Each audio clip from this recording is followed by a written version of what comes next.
هيا بنا إلى المونديال يا جزائر. الجزائر تضرب الموزمبيق بخماسية 5-1. جدول الترتيب في المجموعة 7 متصدرة ب 15 نقطة. الجزائر إلى المونديال 2026 أمريكا. هذا هو المنتخب الجزائري اللي كنعرفه، المنتخب الجزائري ديال 2019 هو هذا خارج التراب الوطني، كيربح ب3-1 وصائمين.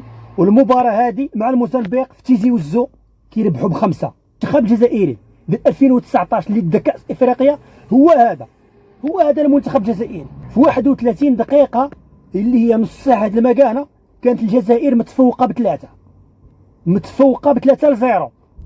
المنتخب الجزائري السنة هذا كبير بزاف، صعب كبير، متصدر في المجموعة 7 هو الأول 15 نقطة. المنتخب الجزائري إلى المونديال. المنتخب الجزائري بدون نقاش، المنتخب الجزائري إلى المونديال. المنتخب الجزائري في المباراة هذه اللي شفناها اللي لعب الرمضانية أفضل من المنتخب المغربي، بكثير.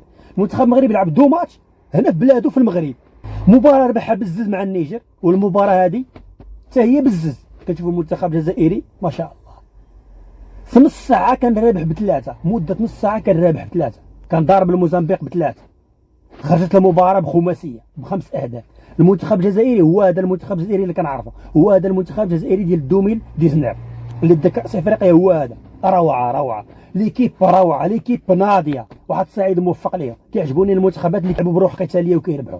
كيقول لك اقتربت الى التأهل الى كأس العالم 2026. الجزائر راه حسبها مؤهلة، الى كأس العالم 2026. صافي ما بقى لا والو، هي متصدرة في المجموعة 15 نقطة. شكون غادي يلحقها؟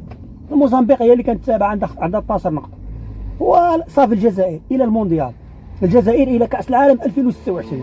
دابا الجزائريين يحتفلوا ويفرحوا بان المنتخب الجزائري راه في المونديال 2026. صافي الجزائر راه مؤهله، واحد سعيد موفق ليهم.